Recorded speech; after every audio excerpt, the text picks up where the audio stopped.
Coming up this week on Vegas Nation Gameday, getting ready for the home opener in prime time. The Raiders hosting the Chargers on Monday night, kicking off the 2025 home schedule and restarting an old rivalry. I have no fond memories. I'm not going to go there. A huge Week 2 game that can give this silver and black team momentum early in the season. It's a championship freaking game to me. Vegas Nation Gameday set to start right now. Powered by the Las Vegas Review-Journal, this is Vegas Nation Gameday. Presented by DNR House of Diamonds, making luxury affordable. Located in the One Summerlin building in downtown Summerlin. I have no fond memories. I'm not going to go there. They're good. They're great games. They've been great games, that's all. Well, you heard it there. There's no real love lost between the two longtime rival coaches in Pete Carroll and Jim Harbaugh. Thank you all for tuning in for a special edition of Vegas Nation Gameday. I'm your host, Dominic Lavoie. So it's Week 2, the home opener, Monday Night Football, Chargers and Raiders, Carroll and Harbaugh. We're going to get to all of that in just a moment. But first, for his outlook on this week's game, here's Raiders beat writer Vinny Bonsignore with Vinny's Vision. We'll see on Monday night.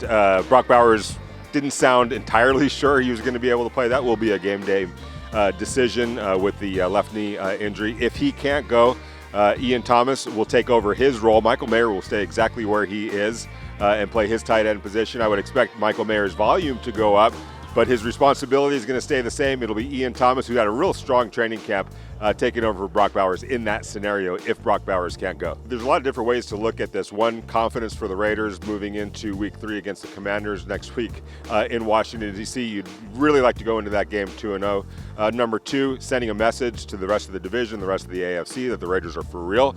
Pete Carroll, their coach, embraces those types of things. I think he called it a championship game. He wasn't being serious, obviously, but in his mind, every game is a championship game. And there's some games that just rise up a little bit more than others. Monday Night Football against the Chargers, are you kidding me? That was one of those games that rises up to that level. All right, now, as for these head coaches, Pete Carroll and Jim Harbaugh, both of these guys know each other very, very well. Now, their story goes all the way back into college. Carroll, a former NFL head coach, leading the powerhouse USC program in the 2000s, and Harbaugh leading the Stanford Cardinal program in the same state just a few hours north. And then in the NFL, Carroll has the edge in their matchup, winning 5 of their 9 games at the highest level. And as for the playing field, we're going to take a look at the players. The Raiders are set to face quarterback Justin Herbert, the Oregon alumni and former Sheldon High School Fishing Club president, is currently 6-3 against the Raiders in his career, throwing for over 2,500 yards, 18 touchdowns, and just 2 picks. Justin Herbert can make those, and he's one of them quarterbacks that you got to be aware of everything, no matter what. He can run, he can make any type of throw on the field, no matter where he at. He got that type of one talent and all that stuff, so you just got to be prepared for it. And just go out there and just do you, because you know for a fact, like, hey, he can make it every throw. But you got to make sure that you're on your P's and Q's too. Now, we aren't done with the numbers. Tagging into the show is Heidi Fang for the Week 2 edition of the Hard Count. Thanks, Dom. It's time to break down the numbers inside of the Raiders' Week 2 matchup against the Chargers. I'm going to work my way from the biggest numbers on down. Let's start with 648. That's Pete Carroll's win percentage in primetime games, and it ranks 3rd among head coaches who have played at least 50 games in primetime. Then we have 300, as in passing yards. If Geno Smith throws for a second consecutive week with 300 passing yards, he joins Derek Carr as the second Raider in franchise history to start a season with 2 games of 300-plus passing yards. Now I'm going to drop all the way down to numbers 2, 3, and 4. With 4 tackles, linebacker Devin White would become one of just 2 players in the NFL to record 600-plus tackles and 20-plus sacks since 2019. The Raiders accumulated 333 yards through the air last Sunday, which ranked them 2nd in the NFL in passing yards. And number 3 in that category in Week 1 was the Chargers with 304 passing yards. I'm Heidi Fang, and those are the numbers. Back to you, Dom. Now, coming right up for all you bettors out there, we bring in Todd Dewey after the break to break down some betting odds for this week's game. And if you tuned in last week and bet on Ashton Genty, he made you some money, so tune in once again. And we find out how the Raiders players are feeling heading into a primetime game. And finally, flip the field with Adam Hill. Stay with me. DNR House of Diamonds is Las Vegas's elite private office jeweler. We specialize in natural and lab-grown loose diamonds, engagement rings, and custom design. If you're looking for lab-grown diamonds, we have one of the largest selections at the best prices in Las Vegas. We make luxury affordable every day. Now, as promised, here comes Todd Dewey with the betting numbers, so make sure to follow the money. The Chargers open as 3-point favorites over the Raiders on the look-ahead line and were bumped up to 3.5 after they beat the Chiefs in Brazil and Brock Bowers was injured in the win over the Patriots. Keep an eye on Bowers' status as that will probably impact the line. The Raiders are plus 160 on the money line and the total is 46.5.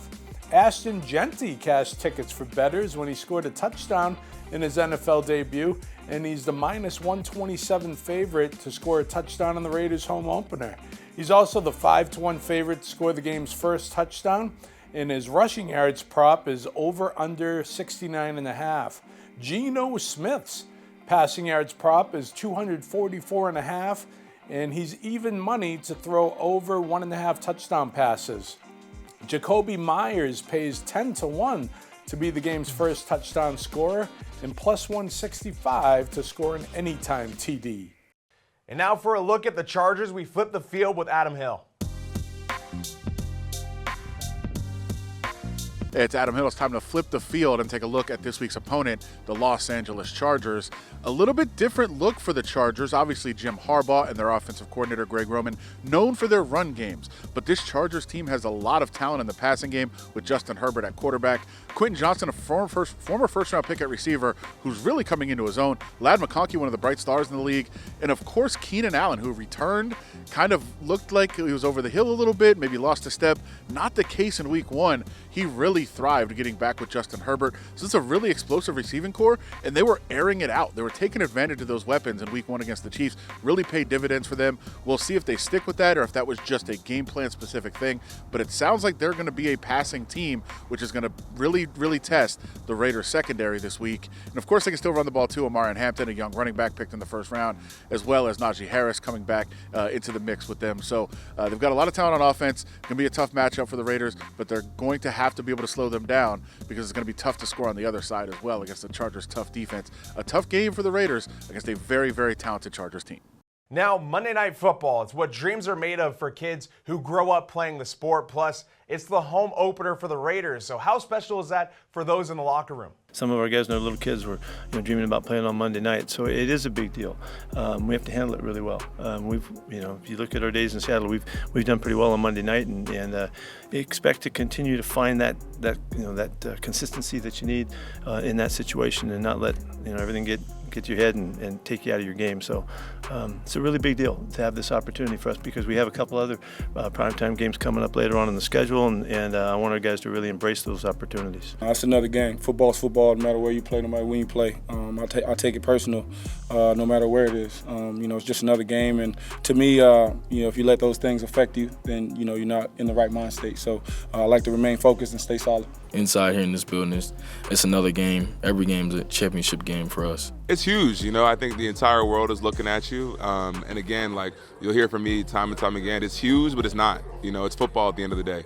Monday night, Sunday night, any other time where we could play, it's an opportunity for us to showcase what we've been doing all week. So I think while we understand the gravity of it, it's just football. So you just got to keep preparing the same way you have, stay consistent in your mindset, stay present-minded, and things will shake out the right way. Well, that'll do it for Vegas Nation Game Day Week 2. Thank you all for tuning in once again and hanging out with us as we get set for the home opener. As always, make sure to stay connected with us on social media at Vegas Nation and on the web at vegasnation.com. Plus, check out the First and 10 post-game podcast to get your recap on all the action. But for now, this is goodbye. Enjoy all the action, and I'll see you all next time. Powered by the Las Vegas Review-Journal, this is Vegas Nation Game Day.